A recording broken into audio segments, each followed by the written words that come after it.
Episode number 55, Ironman Victoria 70.3 with Nathan Killam. Welcome to the pursuit of the perfect race. I'm Coach Terry Wilson, and with each episode, I bring stories of athletes to you that share their experiences at races in order for you to learn how to have your perfect race.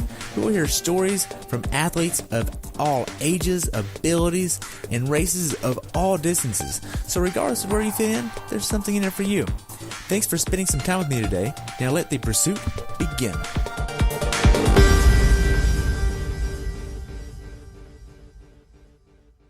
Hello everyone, and welcome back to the pursuit of the perfect race. Today I have the pleasure of talking with my friend Nathan Killam about his race at Ironman Victoria 70.3 in Victoria, Canada, where he had a very respectable time of 4 hours, 2 minutes, and 50 seconds. He's been doing triathlons for 11 years now, and he's also been a professional triathlete for 8. He's also a full-time firefighter with the city of Delta in Canada.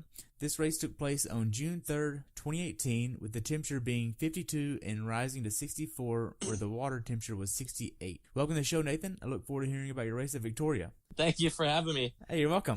So what made you want to do this race? It's really close to where I live, actually. So Vancouver, we have a ferry that's probably 30 minutes away from where I live, and it's about just over 90 minutes on the ferry to get to Victoria, and then you're basically right where the race is. So yeah, it's hard to say no to a race that's basically in your own backyard. Wow. How was your training going into this race?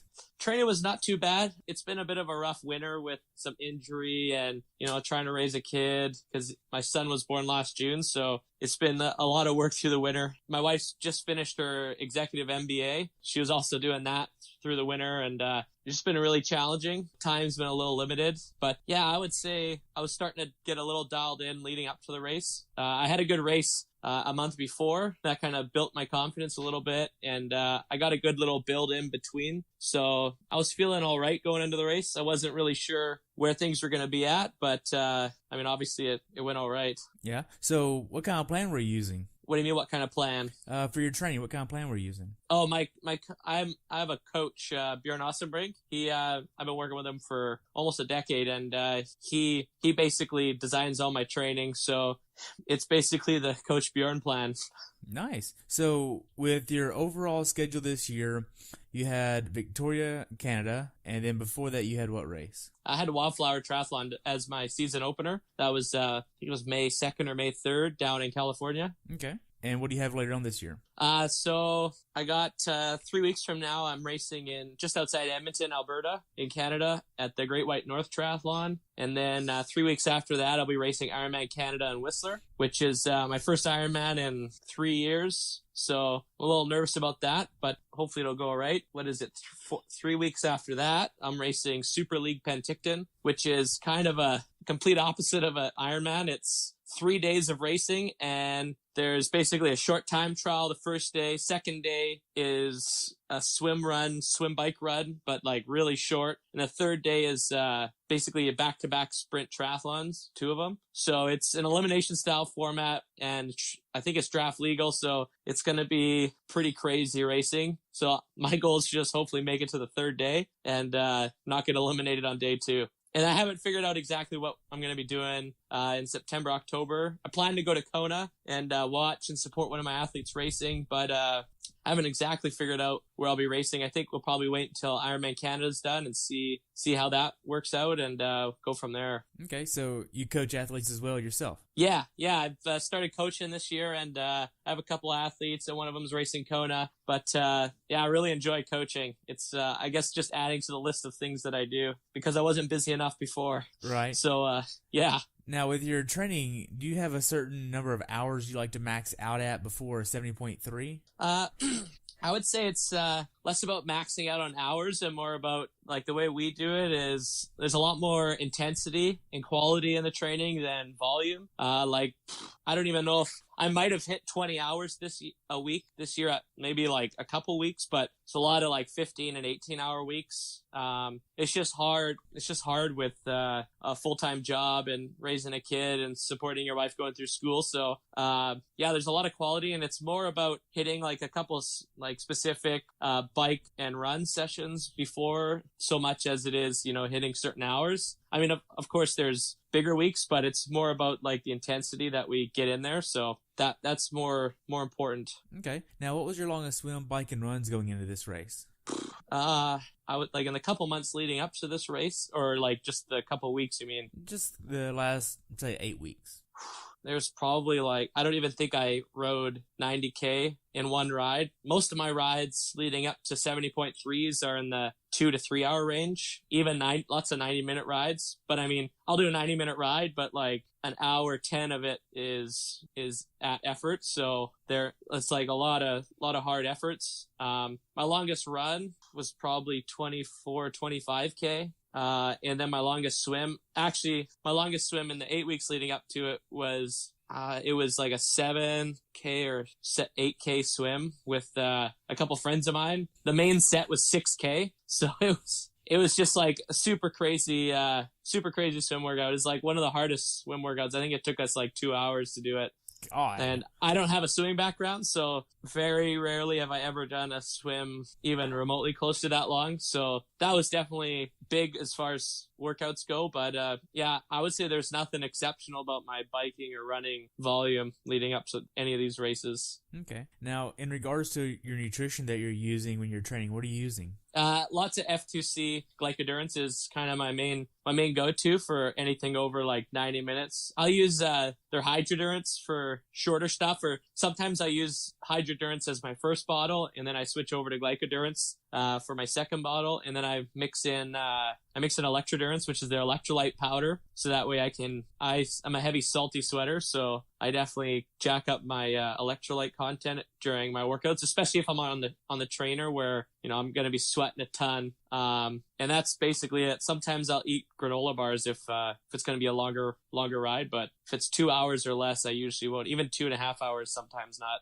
Okay. Now, how much of your training was outside leading up to this race? Before Wildflower, there was almost no riding outside. And then I would say I maybe got like 1.5 to 2 good weeks of outside weather, but there's definitely a lot of trainer rides leading up to Victoria. I would say maybe 50-50, something like that. Okay. Now, whenever you're outside training, are you using a road ID? No, I just carry, I have this little bag with my wallet or with my phone in my back pocket, and I carry my care card and ID in there. So, okay. Yeah, I mean, if you get in a bad crash, usually they cut and expose and check your pockets for ID. So hopefully they'll find it. Right, and you know all about that. Yeah.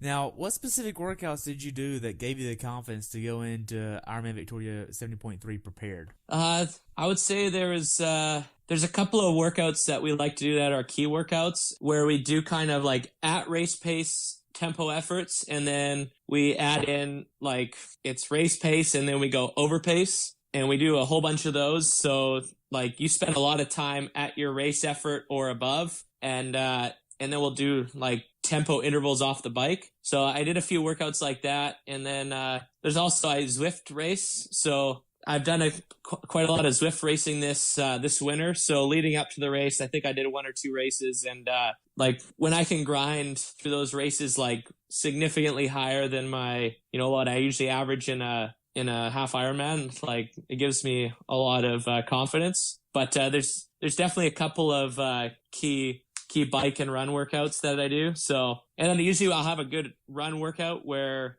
we do a lot of, race tempo or above race tempo. And I had a couple really good runs like in the week leading or 2 weeks leading up to the race that gave me some confidence. So that was nice because with that run injury through the winter, I was able to do strength training, but I didn't really get to do much running. Okay. Now, in regards to your training, do you do a lot of heart rate based training or power based training, pace based training? What does that look like? On the bike, it's all power based. Okay. We use heart rate kind of after the fact to just kind of gauge fatigue and how my efficiency is doing. But on the run, it's a lot of pace based stuff. I mean, obviously, if you're running hills, you kind of have to go by feel a little bit. There's definitely a component of using my RPE or my rate of perceived exertion, but usually we have kind of paces that we try to hit or be close to. Okay. Now, were there any days in training where you just mentally did not want to train? Oh yeah, all the time. Yeah. Especially with the amount of stuff that I do, you're tired all the time. So there's definitely been a lot of days where you're just not feeling it. I mean, some days there's days when you're not feeling it, and you're not feeling it so bad that it's just it's not going to be a good day to do a certain workout. So we'll either adjust the workout or just cancel workout if you just know. Once you've been doing this long enough, you just know when you might be getting close to getting sick, or your body just doesn't feel right, so you just don't do it. But a lot of times I'll just be not feeling it, and I'll just go and start the workout, and then you just kind of get through it. So that's part of the job, right? Right. Now, you're married, right? And you also have a little one. Yeah. And you're also a full-time firefighter. Yeah. When you're not training or racing or spending time with your family, what else are you doing? I'm usually either working on coaching my athletes or playing with my son. That's basically it. If I'm not sleeping, I'm usually doing something. So I can't tell you the last time I watched a TV show that wasn't on the trainer.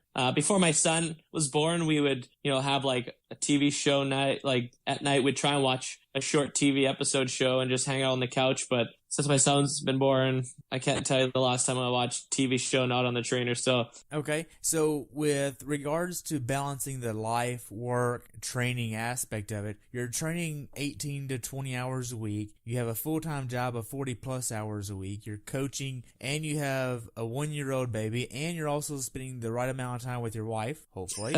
How are you balancing all of this? It's hard.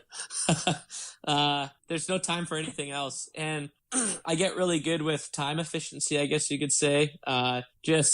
If I got to go out and do something, or I'm going to training, you just gotta, if there's something else that I need to do that I can do while I'm traveling to training or coming home from training, I try and do that. I used to run with my son in a stroller, but then when I got injured, I stopped doing that. I don't think it was because of the running with the stroller, but I think it was exacerbating the injury. So I used to run with my kid at the stroller, and I'd do like up to 2.5 hour runs with him in the stroller, and my wife could study while I was doing that. But no, there's basically no time. Like, I think if most people sit down and think about how many minutes or hours in their day they spend just doing not like useless time wasting activities, like you could knock a lot of time out of your schedule that you're doing nothing useful with. Gotcha. So how long have you been married to your wife?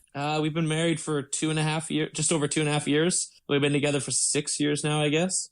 Wow. So she's very understanding. I basically won like the wife lottery, and she is the most supportive person I could ever like. She's like a dream.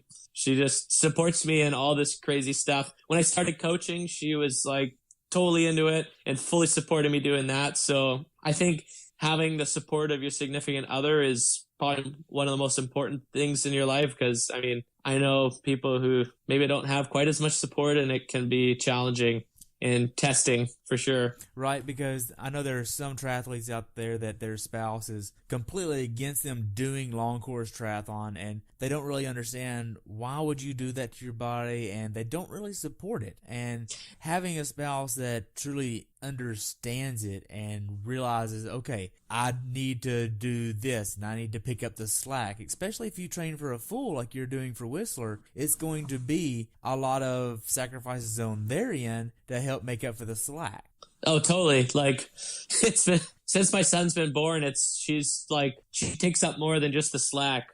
So I got lucky. My wife, long time ago, was a marathon runner, and then got into cycling and racing, and was a Cat 3 or Cat 2 racer. And then she got into triathlon, and that's where I met her. And then I convinced her to go back to cycling. She was a track cycling for a couple years, and then we had our son, so obviously she had to stop that. We also raced cyclocross together. So she comes from this world. So I think that's, like, she'll even tell me, like, do you need to do that thing? Because maybe you should be resting, or like maybe you should, instead of doing this thing right now that you're doing, maybe you should go like go play with Aiden, like sit in the living room, or like get off your feet. So she just automatically knows if I have like today I had a 5-hour ride and I come off the bike, like I need some time to recover. So she just automatically budgets that in. So I'm super lucky that she gets all of it. She understands. She's done it all herself. So, and she supports me for it. So I don't know how I got so lucky, but I did. And I think that makes 100% of the difference. If she didn't support me, there's no way I could do this.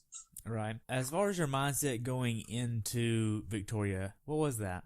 I was pretty chill. My biggest expense was the ferry to get over there, which was like $80 each way, and then a little bit of fuel and food. So I wasn't too concerned about, losing money by going. And I just had a good race in Wildflower. So Wildflower proved to me that, even with like a tough winter and like all the sacrifices that I could still race well, and it like really justified everything that my wife's done for me. So I was kind of, my wife and son came with me to Victoria. So it was more of a trip than anything. And I had lots of friends racing and my coach was there. So it's kind of like, yeah, whatever. Let's, it's going to be what it's going to be. And as long as I can kind of put my day together, it really depends what the other guys, what kind of day they have. And I think I got lucky in a couple places in the race by putting the right efforts, but I was just really kind of going to take it as the day came. I was just chill. I didn't really have any big expectations. I figured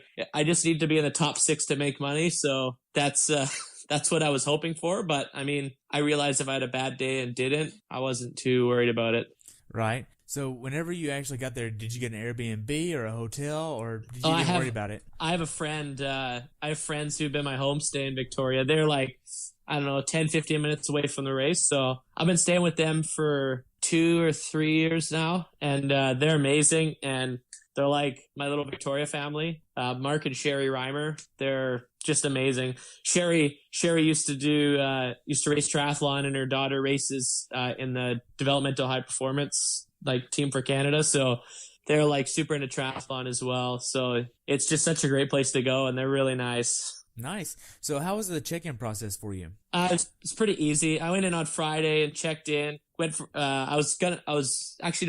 I went for a swim in the lake. The water was pretty nice. I like to get in there, get my stuff, and get out. And then Saturday was when we had the pro meeting. So yeah, I was pretty relaxed. I know a lot of the people who are, the vendors there, and there's always people. So sometimes it's tough to actually leave because you talk to someone for 10 minutes and it's like, hey, okay, I got to go. And you turn around, you get 10 feet, and then there's somebody else, and you talk to them for 10 minutes, and then it's just repeat over and over again. So that's why I try to get there right around when we have to do things. So right the pro meeting, I didn't go too early because I knew that was going to happen. And then after the pro meeting, did a swim, and then the process of trying to leave began. And like an hour later, I finally got out of there. But yeah, I like to go on the Friday to check in because usually there's not many people there. And it's pretty easy to park. You can get in. You're not going to run into too many people, so you can just get your stuff and get out of there. But it's pretty relaxing. The weather was like not hot, so I wasn't too worried about baking in the sun. But yeah, Victoria is a pretty easy one to kind of check in and get your stuff done and get out. Okay. Was Glenda and Greg there? Yes, they were. Greg was not there. Greg, I think, was back east or in the States, maybe at a Rev 3. Race, I think. I'm not 100% sure. They had so many people at so many races. I can't remember who was at which, but Glenda was definitely there. So I said hi to her on Friday, and then I shot a little video with her on Saturday about one of their products. So that should be coming out at some point. I'm not sure when, but yeah, that was pretty cool to see them. And my Compress Sport sponsor was there, so I got to hang out with him for a bit. But yeah, I'm pretty sure Greg was down in somewhere in the States at Rev 3. Okay. Now, once you get done with the check-in process, you head back to your hotel. Are you making sure that your bike is squared away a certain way or anything like that before you get back? I usually so like the pros, we never usually have to check in our bikes until race morning. Right. So I usually this race, I just threw the bike in my car. So I knew it was squared away before I left. I actually, coming into transition to T2 and Wildflower, I was coming in way too hot. So I locked up the rear brake and skidded. And I didn't realize till Wednesday night that it just ate up my tire. And as I was actually putting a new chain on the bike on Wednesday, and I was looking at the tire. I just put my race wheels on, and I was like, oh damn, what's this? And it was like right down past the threads and the fibers in the tire. So luckily I phoned up VeloFix, my guys over there, and they got a hold of the Victoria VeloFix truck, and those guys were able to get tires in time. So Thursday or Friday night, I met them and got my tires changed over, so I had fresh slicks going in. So that was kind of nice. But basically to this race, I just went there with the bike dialed in and ready to rock. But usually when I travel to a race, usually within, like, if I get there really late at night, I won't build the bike until the next morning. But if I arrive, before dinner, I'll basically get the bike built as fast as I can to make sure everything's good. Because I have in the past gone to a race and like had some issue. So I just made sure I always make sure the bike's ready to roll right away. And then then I get out on it the very next day, make sure everything works good. And then you don't have to think about it. It's just, the less things you have to think about, like getting close to the race, the better off you're going to be mentally. You can just focus on the race. You don't have to focus about external variables that are, just sitting on your shoulders. Gotcha. Now, what meal do you have the day before the race to help prepare you for the race? Do you have a certain meal that you like to get?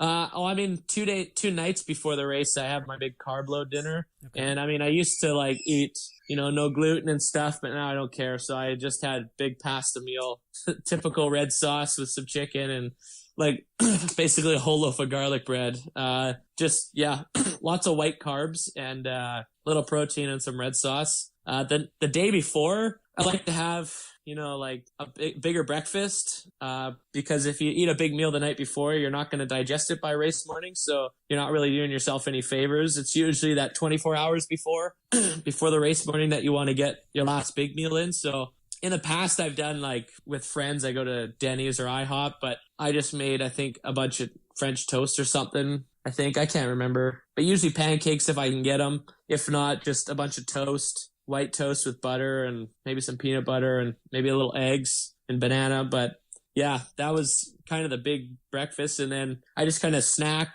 during the day. I'll have a sandwich at lunch and a small bowl of pasta the night before with some bread. Okay. Nothing big. So just kind of tapered my eating as the day goes on. So big in the breakfast, medium at lunch, and really small at dinner? Yeah, smallish for dinner. I don't like to go to bed hungry, but I try to eat early and not be stuffed, not like a carb load dinner I usually have. Okay. So, and low fiber, low roughage. Okay. Now, what time did you try getting to bed the night before the race? I think I got to bed at 8 or 8:30, but sometimes I sleep well before a race and sometimes I sleep like crap, and I slept like crap the night before the race. My mind was running and I was thinking about stuff that I have no idea why I was thinking about it. Just completely random stuff was just going through my head. So it was so weird. I probably ended up falling asleep around 12 or something, but I woke up at 3. Right. Now, what was your race day morning ritual like? I always get up at least 3 hours before race start, and Victoria is one of those races that starts crazy early at 6 a.m. So I was up at 3, and I basically just wake up, and first thing I do is I just get some clothes on and go have breakfast. I like to try and eat 3 hours before a race. It's an Ironman. It's usually I want to be done eating by 3 hours, completely done all of my breakfast by 3 hours. So yeah, I woke up at 3, went downstairs, and then had my usual race morning breakfast. What does that consist of? So I always have 2 scoops of Rehab from F2C. It's the recovery product. Okay. And it gives you some protein and carbs, and it's 3-to-1 carb to protein ratio. And I used to use, before I was working with F2C, I used other products that were basically the same thing. And I always found it worked really well for me. So that's what I've continued to use. And then I'll usually have 1 to 2 packets of maple and brown sugar instant oatmeal, which I guess is kind of a Canadian thing. And if I can get it, I'll add maple syrup. I just add a couple tablespoons of maple syrup. And then and then I always have half a dark chocolate bar of 85% or darker. And that's basically my race morning breakfast. Do you have and coffee? That's what no, I actually use caffeine tablets on race morning. coffee, I need the caffeine, but coffee is basically a bunch of liquid that is kind of useless, like other than getting caffeine. So I find it helps prevent any additional gut rot on race morning or like any stomach upset. And like I'm drinking a whole bottle of F2C Rehab, which is 2 scoops. So it's a pretty sturdy bottle. And I want that to go down and digest right away. And I feel like adding extra liquids that aren't necessary, it doesn't really help. It's just extra liquids and extra water that is not going to hydrate you. So why take it? So I use 150 milligrams of caffeine tablet, like 1.5 caffeine tablets basically. And that's where I get my, my morning wake up and go caffeine from. But wake up and go. Yeah, I use sometimes if I can't. I like Wildflower. I forgot my caffeine tablets, so I just use 5 Hour Energy. I drank like 3/4 a bottle of 5 Hour Energy, which I mean it's still liquid, but three-quarters of a bottle is like a couple tablespoons of liquid as opposed to like a full cup of coffee. Right. Now, as far as you getting to the race course, did you hit any traffic the morning of the race? I almost hit a deer, but no, there wasn't really any traffic. Good. Now you get to transition. You're setting up your bike. What kind of bike are you using? I ride a Diamond Brilliant. So I basically the night before I have my computer taped on. I've got my gels all in my top tube bag, my little bento box. Like basically the only thing I need to do with the bike is put my shoes on it, put my bottles in it, pick the gear that I'm going to start in, and then I'm good. Then the bike's good to go. I pump the tires up at the house or wherever I'm at. I always travel with a little tiny Bontrager pump. So the tires are always pumped exactly how I want them before I even get to the race site. So I basically roll in, drop off the bike, put the shoes on, and I'm done. Okay, so what PSI did you ride this course at? 95. I like running 95 PSI on my tires.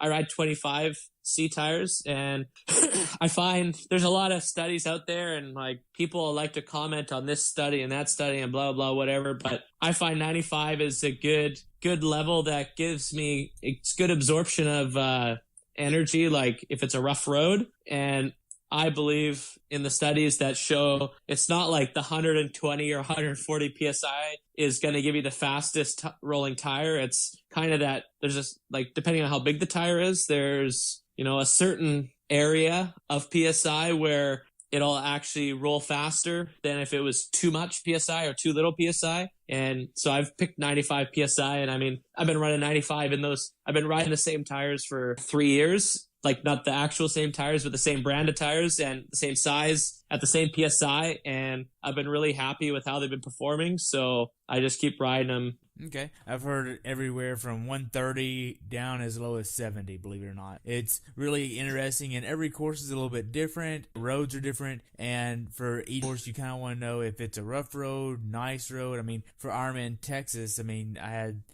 listened to another interview where somebody was interviewing Andrew Starkowitz, and he rode 130 for that course. But yet, whenever I interviewed him about his race at Chattanooga, he was riding a different PSI. So it's really all about that course and knowing that course specifically for that day. Totally. Because I think in Texas, they're on like a nice smooth highway.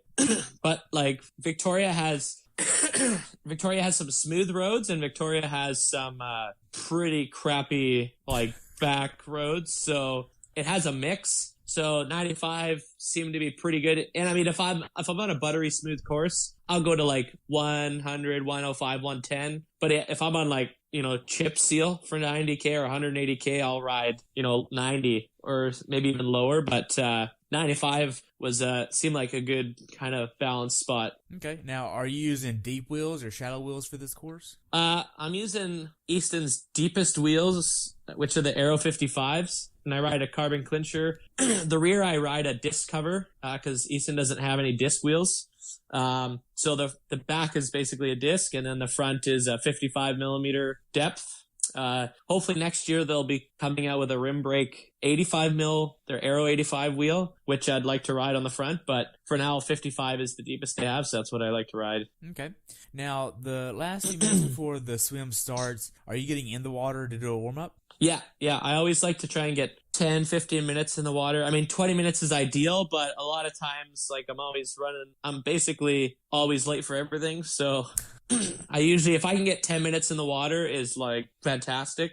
And some races, they won't even let us get in more than 10 minutes before the race. So we're always kind of limited to that. I mean, I've done a race or two where no one goes in the water for warm up before the race. So at that point, I would usually know that before the race, and I have stretch cords with me so I can use those to warm up. But yeah, I think in Victoria, I got about 10, 12 minutes. It was pretty good. I actually got a fair bit of time. So I always do a run warm up about an hour before the race too, about 20 minutes or so. A lot of races will have aid stations within a mile of the transition area, and they always have porta potties. So a lot of times, because it's such a gong show at the transition porta potties, I'll just run to wherever I know there's going to be a porta potty. A lot of times I'll run at the race site days leading up to the race and find out where all the, within a 5-10 minute run distance, there's toilets. And I'll just use those on race morning. It saves, like, if you can in the middle of your run warm up, that's usually when you got to go too.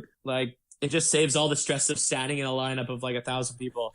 That's genius. That's genius. Oh, I've been doing that for years, and I've done races where I probably shouldn't say this, but I've done races where you're like the middle of nowhere, and I just take some tissue with me, and you go go deep into the forest somewhere. But most races will have, like, Wildflower's the same.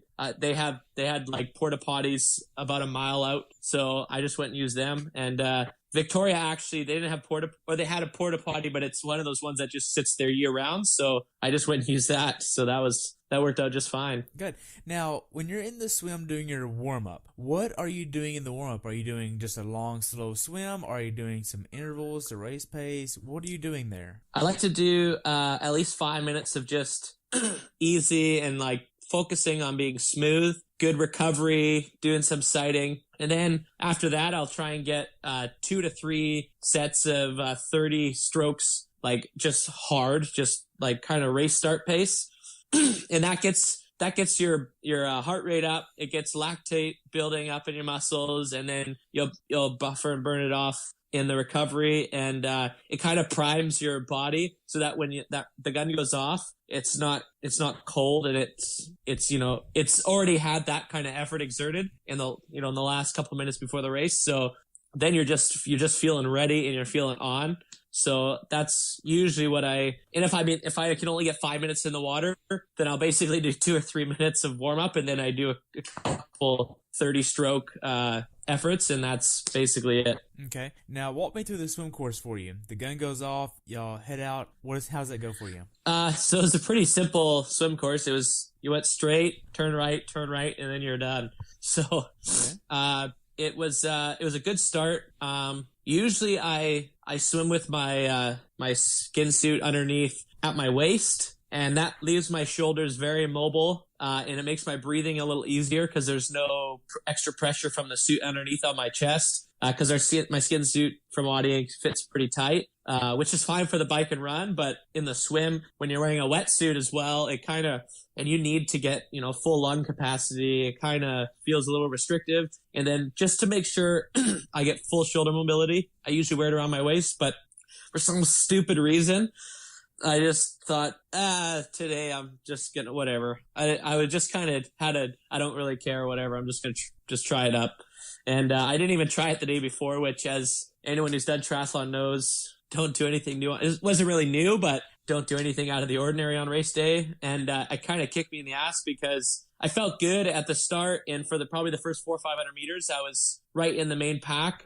And then all of a sudden, I just, had some trouble getting deep breaths, and my shoulders, it started to slow down a bit, and I kind of fell off the feet. So that would be like Cody Beals to Taylor Reed, kind of somewhere around there. That's where I was. And then, and I know because I was swimming beside Cody for a long time, but I kind of fell off that pace, which kind of sucked. So I held on with Steve Kilshaw. I just sat on his feet for the rest of the swim, and felt like a bit of a struggle just with breathing and my shoulders. But now I know, okay, don't do that again. Okay. Now, you're not a triathlete by nature. You've only been in endurance sports for 11 years or so. And before that, you really didn't have a background in any sports. I mean, we talked a little bit before the interview of you didn't really have a background in sports, and you've been in triathlon mainly, and that's the only time you've been swimming. How long did it take you to get to where you can swim where you're at right now in the swim? I was lucky and I basically was being coached to some degree, basically as soon as I started triathlon. And when I first started, I swam once a week with a couple people who, one of the guys was in the Olympics in like the 80s as a sprinter, and the others were like really good swimmers. So they really helped me with my stroke, like right from the start after I'd learned to swim.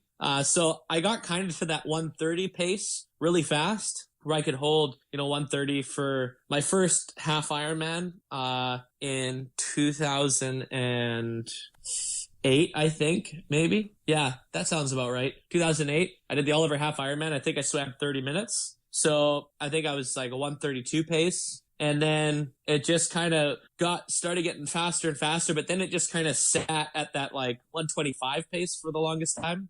And it's been a lot of work in the last, I would say it's been the last 2 years. Like last year, I really had a breakthrough year in the swim, and early in the year, and then I was having some wetsuit issues later in the year with an ill-fitting wetsuit, and I was kind of skunking my swim. But this year, I seem to be swimming better again, and it just took so much time. Once you got to a certain point, like it was so much work to just get 1 extra second per 100 meters. And then it was like, sometimes it's so hit or miss. Like I could do swim workouts where I'd be swimming like 118, 117, 115. And then some I'm like struggling to hold like 121 or 122. So it's kind of, I've had a love-hate relationship with swimming basically my whole career. But there's definitely that like, you get real quick, real fast, and then all of a sudden you just plateau, and trying to get that extra second is just so much work. Okay. So now I've heard of athletes doing in the off season of 6 to 8 weeks of solid swimming, where they do maybe a 2-week build of building up to say 6 to 7K a day, and they're not biking or swimming, or if they are, it's very minimal. And then in the middle 2 weeks, they're building up even more, and then the last 2 weeks, they're really building up even more and more just to get so much more of a feel of the water. Did you do anything like that?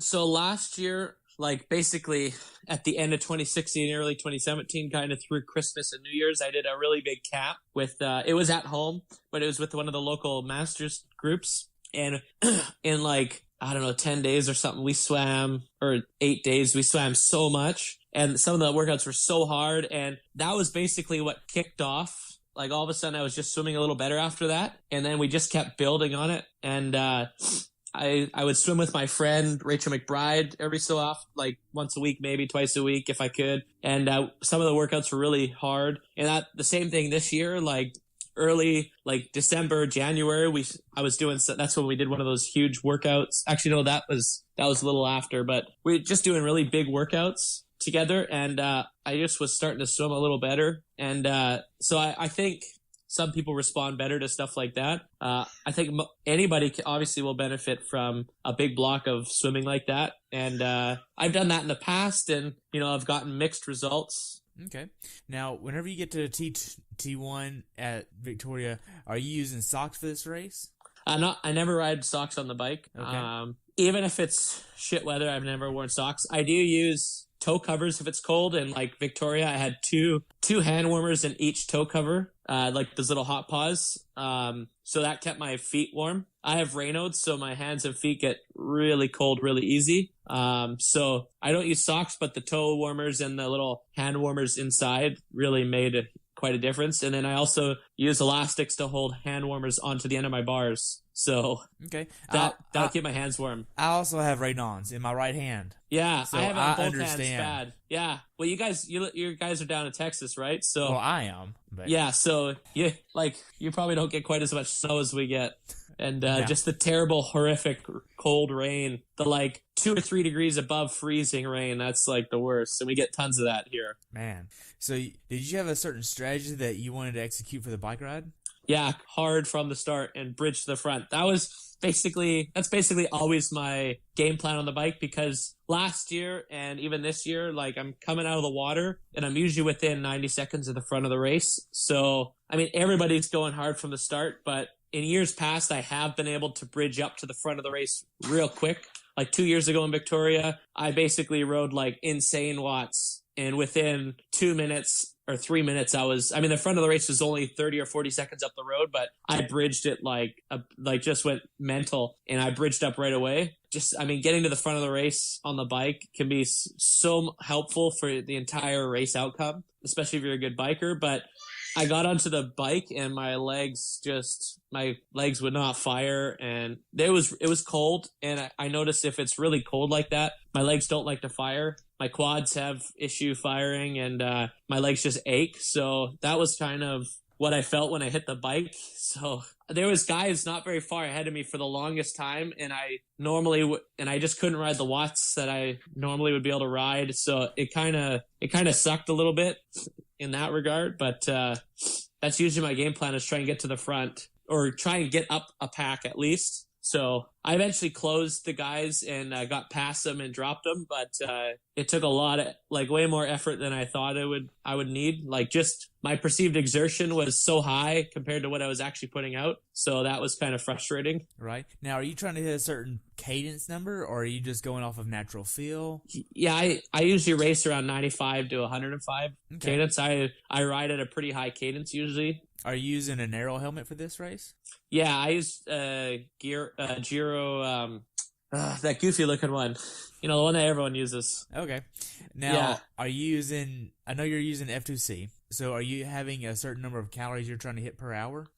Usually I'm in the 300 to 400 calories an hour range. Okay. So I take in a lot. I usually take, that's about right. Okay. Now, as far as the bike goes, how well did you execute the bike strategy? I know you started feeling kind of crappy on there, but did it work out for you in the end? Not really. At the end of the day, I had a fairly good result, but I wasn't really happy with how the bike played out until the end. I was just dead on the bike, no power for the first third, and then kind of in the middle, I had a guy on my tail, and I was trying to get him to take some turns up in the front, but every time he came past, it just the pace set dropped off, and I was like, we're not going to catch anybody like this. So I would pass him, and I was trying to break away from him, but I just couldn't push power.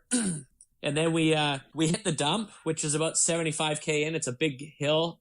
It's not actually, it used to be a dump years ago, but now it's a big riding area, and there's a huge hill, and it's a big up and back hill. So my game plan all along was I'd hope to be further into higher up in the race standings by this point, but our goal was, as soon as I hit the bottom of the dump, to just hit the throttle and go just go ballistic. And that's basically what I did. And I dropped the guy who was riding with me, and from the top of the dump to the finish, I think I put 2 minutes into basically everybody, except for Cody, who stayed way off the front. Wow. As far as the bike goes, is there anything that you'd want to tell somebody to be aware of that hasn't done this bike course before? It's a little technical. There's some sharper corners on it. They're pretty clean. They do a really good job. The race director has a really good job of getting people out there to clean the corners. So there wasn't really many gravel concerns, but there are definitely some tighter corners. So you need to be aware,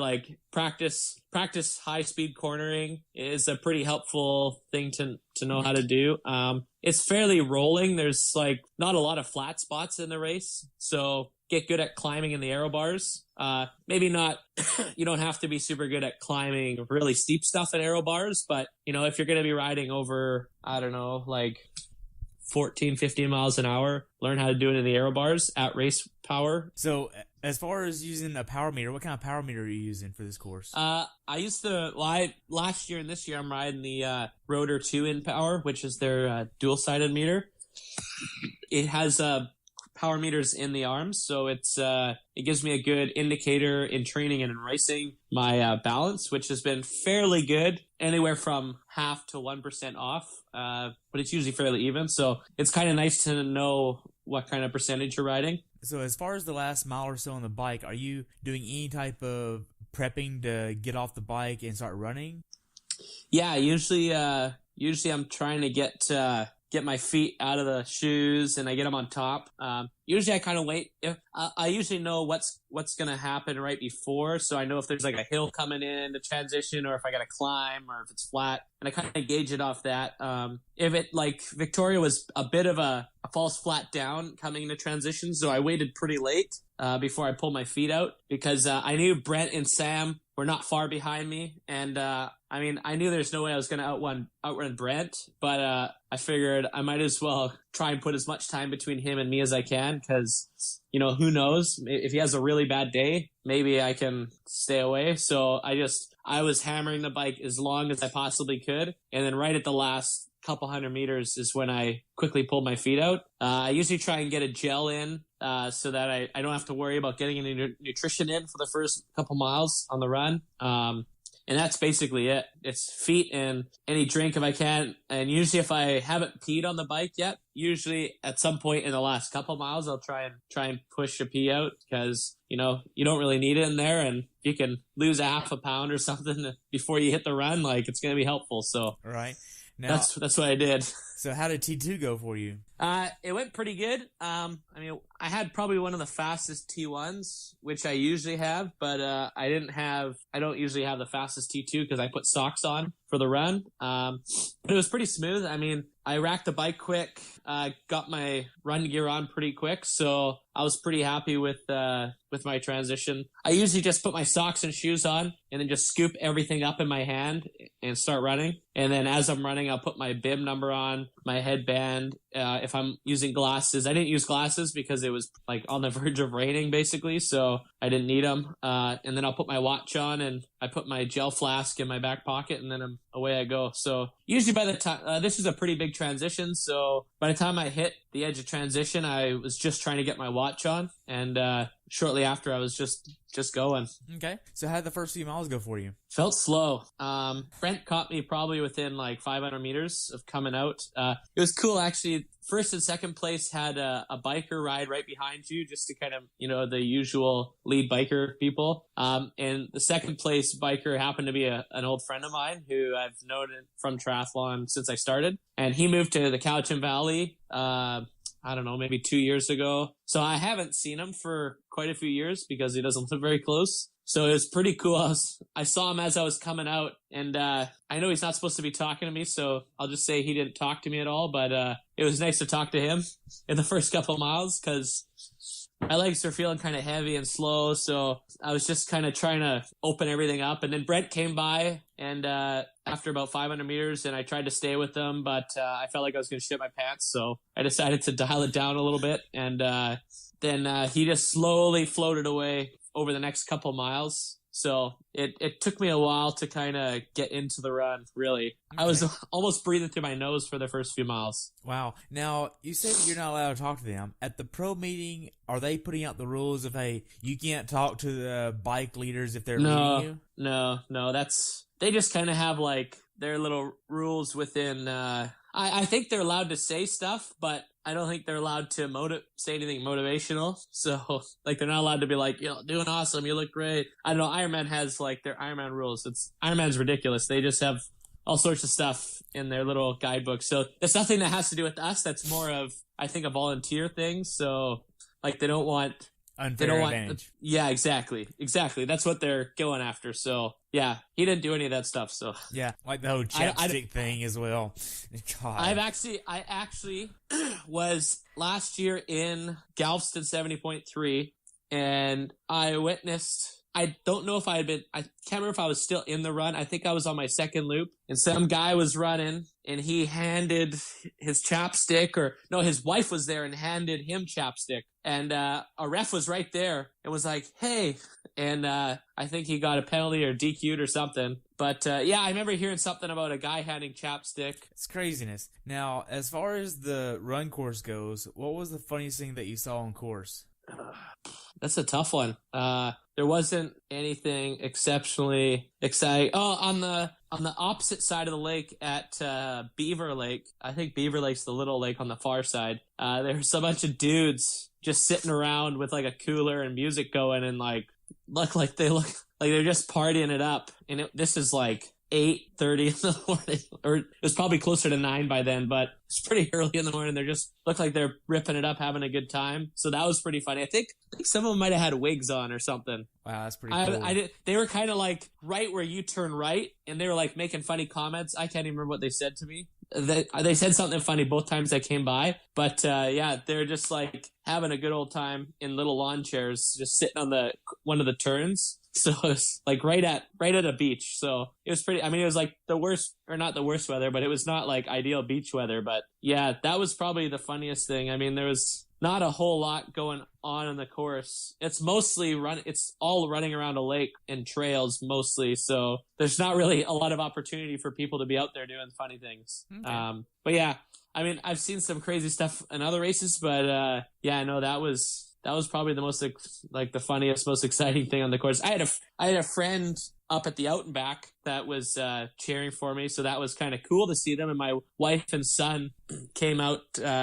I told them not to bother coming out for the swim and bike because it's going to be like 10 seconds of excitement and then they're just standing around. So they came for the run, and I saw them heading out cheering, which was amazing. And then when I came through after the first loop to see them, they're in the same spot when I was finishing. So that was pretty special because my son's never seen me do a race yet. Last year after he was born, he either wasn't at the race or he was sleeping or it was too hot, so they had to go hide. So he never really got to see me, and he was too young anyways. Like, if you've seen people with babies that are like 2 months old, like they don't really know what's going on too much. So right. It was pretty cool. Like, he looked at me and he saw me, and like I could tell that he recognized me coming. So that was pretty amazing. Wow. I kind of slowed down and like high-fived him when I was coming in to finish. So that was pretty special. Now, mentally, how hard was this race for you?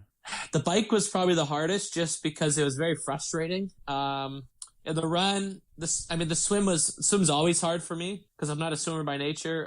The bike usually is my strong point, so that was challenging that I just couldn't push as well as I normally do. And the run, I mean, I went out on the run. I was in second. Brent caught me, and I thought Sam would be coming pretty quick. But I never saw him coming. And then there was a guy who had been on my wheel on the bike, who'd been behind me for the most of it. He caught me about 4K into the run, but he was breathing so hard, and I was basically breathing through my nose. I was like, there's no way this guy can sustain this effort. And so then I was kind of like comfortable, and I was starting to attack on anytime there was a corner or a little downhill or a little uphill, I would just attack and throw in a surge. And he would drop back, and then I would let him catch back up, and then I would do it again because I kind of wanted to see where he's at. I was testing him to see, if I surge, is he going to come with me? And he wasn't. So when we hit the climb for the out and back, I basically just put it into low gear and just ground my way up the hill. And by the time I hit the turnaround, he was already probably like 10, 12 seconds back. And then I just was like, okay, see ya. And just put it into a new gear. And that's how I basically ran the rest of the race. And I was running the whole race, the second loop, going, okay, someone's got to be coming. Like, I saw Taylor Reed was about 2 minutes back at the first out and back, and I was like, oh man, he's going to catch me for sure. So I was like, holy crap, like maybe I got this. And then I just really started to grind. So mentally the run was like, it was hard. It's a half marathon, but it wasn't like I didn't dig super deep. I mean, there's no way I was going to outrun Brent. And like I saw the way he came by me, I was like, he's like in a whole different league right now. Like just you can tell when you see someone come by you and they're relaxed, and he was hauling and he just looked super calm and he looked good. And I was like, I tried, but like I had no chance to stay with him, and I was pretty confident he was going to run well. So, I mean, I just tried to stay with him myself because I have had such a challenging winter. I didn't want to go too hard too soon because I'm pretty renowned for going way too hard on the bike and just blowing sky high late in the run. So I just was like, okay, just got to run within yourself. And I was waiting for the blow up, but it never really came. So Wildflower, it was kind of a backwards blow up. I felt blown up when I hit the run, and like halfway through the run, I just all of a sudden got like a second wind and just started hauling ass. And it was similar in Victoria. Like I didn't feel that great in the opening miles, and then all of a sudden just started to feel good and just started ramping it up. And yeah, so it worked out pretty well. And nobody was close enough to catch me. None of the faster runners were anywhere near me. So it was kind of, I don't know, I got lucky in my bike surge and just managed to hold it off. So I think sometimes in triathlon, in the pro race, it's about, efforts in the right spots. And I think that late ride surge really paid off. So yeah, nice. It was a little bit of luck mixed with just working hard in the race. Good. So tell me about the last 800 yards of the finish, or before the finish. Oh man, it was so great.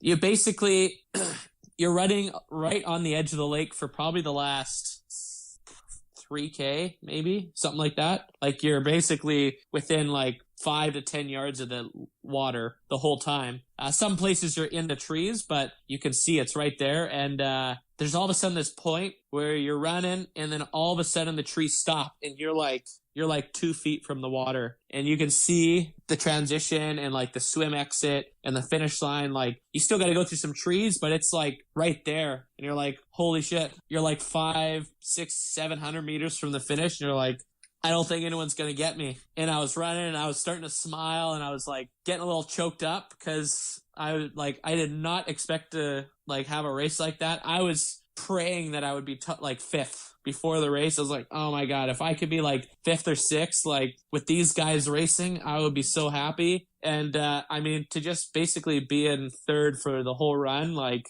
it was, I was coming in, and like I started seeing people I know. Like I basically, like 60% of the people standing around, I know who they are, or I've seen them before. So they're like, yeah, they're high-fiving and cheering, and I was like getting choked up. And then I saw my wife and my son, and I was like, I started, that like when you feel like you're gonna cry and you get like those little hyperventilation breaths, and I was like short of breath, and I was like, pull yourself together, man. You can't pass out from like, you gotta keep breathing. Cause I was like, I couldn't take a deep breath, and I was like, God damn it, man up, get your ass to the finish line. So that was kind of funny because it was like this like emotional overload, and I was like, you're not there yet. You still got like 200 meters to go. I was like, there could be somebody like right behind you. So I was like, in my head, I was like, what the fuck's going on? Sorry, you're gonna have to bleep that out. I was just like, come on. And then I like slowed down. It was like a high five, and I was like, my son was looking at me with wide eyes. It was like, what the hell's going on? Mom's screaming, and then there's like everyone's screaming everywhere. And there was the Live Feisty girls were like right past my wife, and they were filming. So it was actually cool. I got to watch their video, and it's basically just like a live stream of the whole event, and they're basically in the same spot. And you can see me come in off the bike and run, like go out on the run. You can see me come through after the first loop, and then you can see me come in, and I'm just like, as I'm coming by, I'm just like screaming at them and high-fiving them. And yeah, it was Wildflower was like an emotional overload at the finish line too, because it just felt like everything, all the struggles and challenges and hard, like all the things my wife has done for me was worth it. And then like to give them a race like that, just, it's like, until you go through it, like you can't really describe the emotion. And so it was pretty amazing just to come through. I posted a little video on my social media about the finish line, and I was pretty jazzed up. It's just basically the finish line video of me coming through. And yeah, it was like, just to be up there with that caliber of guys and not be far off and be in 3rd, like, man, it was something else. Like, those are the finish lines that you work for. That feeling is like, it's like a drug that you can't get it. You can't go to the pharmacy and get it. There's no doctor that can give you that feeling. Like, it's just hard work and sacrifice, and then just having the right day. And it's a feeling that you just look for. You just want that. You want it again, and you want it again. And man, it is the best. It's such a good feeling. It's definitely not the best feeling in the world. The best feeling in the world is when you have a kid and you see them come out, and you're just like, holy Jesus. And you're like, wow, that's a kid. I made that. that's the best feeling. But this is like a pretty right there, like close second. It's just like the emotions are intense. So yeah, that was like one of the best feeling finish lines I've ever had for sure. It just, yeah. Wow. I'm sure you're going to have to edit out like half of the blabbering I just did, but no, that's awesome. I mean, hearing that raw emotion and you sharing that is just amazing. Thank you for sharing that. That's like almost making me cry over here just by it's so hard to put it. It's hard to put into words. It's just like a accumulation of all these things, and then it's just boom, it just hits you. Like when you really know, like the second lap, I was like, man, it's not over yet. And I hit that out and back, and there was still a 2-minute gap, and I saw who it was, and I was like, there's no way they're gonna close it, but it's not over yet. It's not over yet. And I was like, 3K to go, and I'm like, it's not over yet. And then you hit that like 1K to go, and you're like, it's not over yet, but it's really close. And then you see the finish line, and you're like, it's not over yet, but it's over right there. And then once you know, like when you look back, when you can see 100 meters back and there's nobody there, and you only got a couple 100 meters to go, you're like, okay, now it's over. Like, this is it. I did it. And that's when the emotions start to hit you. When you know that you got it. When there's like, unless you like pass out in the finish chute, but usually you know if you're getting close, like you're in like a different planet. You're like somewhere on like Jupiter by then. So you don't even know what's going on. But like when you're there and with it and like you got it locked up, the emotion is just, you can't put it into words. It's just, there's too many words you need. So yeah, it was amazing. Wow. Now, looking back on it, how well prepared for this race do you think you were? I would say fairly well prepared. I mean, training wise, like we did everything that we could between Wildflower and Victoria. I mean, it's still somewhat early in our season because, I mean, up until Wildflower, I probably only rode outside like twice. Oh, wow. And so like, it's kind of hard to put in huge miles when you're just inside all the time. And my race season didn't start till May, so that's early June is still pretty early for me. And the fitness isn't quite as tuned up as it usually will be by like July, August. So we weren't really 100% sure how well I was going to go, but I mean, we knew Wildflower went well, so we could build a little bit of fitness, and we just kind of hoped. But I mean, as far as the training went, like we were about as prepared as we could be. Okay. Mentally, I was in a good place. So it was really about just if the body decided to play ball. So, I mean, I definitely raced. I thought I would perform better, but I mean, I performed, I guess, fairly well. So, okay. I mean, I'm very happy with the outcome. I'm not really happy with my bike performance for like the first half, but I think I closed well, and then I ran. Like that was basically as well as I figured I'd be able to run, and I ran well, and I swam fairly well. So, I mean, overall, I'm pleased with how I performed, and obviously with the outcome, I'm really, really stoked. So, yeah, I mean, I don't think there's no way I don't think I could have beat Brent on that day. Maybe if I had come out of the water with Cody and I had been able to ride with Cody, but I mean, then I probably would have sacrificed a minute or two on the run, and that's where Brent would have got me. So I don't think the result would have been any different. Okay. Now, what's something that you learned from this race that you like to pass on to someone who hasn't done this race before? Like this particular race? Yeah. Be ready for shitty weather for sure. I mean, you always got to go to every race ready for bad weather. I've done this race in the past, so this answer would probably be the same as after any times I've done it in previous years. But I mean, just be on point with your bike handling. Like a lot of triathletes, we're renowned for having horrific bike handling skills. It's kind of like the cycling world's joke. So just practice technical turns. Learning how to feed and fuel, in climbing or descending situations. Be ready for weather, because like we got so lucky up until basically the night before. It looked like a downpour and like 8 degrees or 9 degrees Celsius, which is like, I don't know, 55 or 58 or something.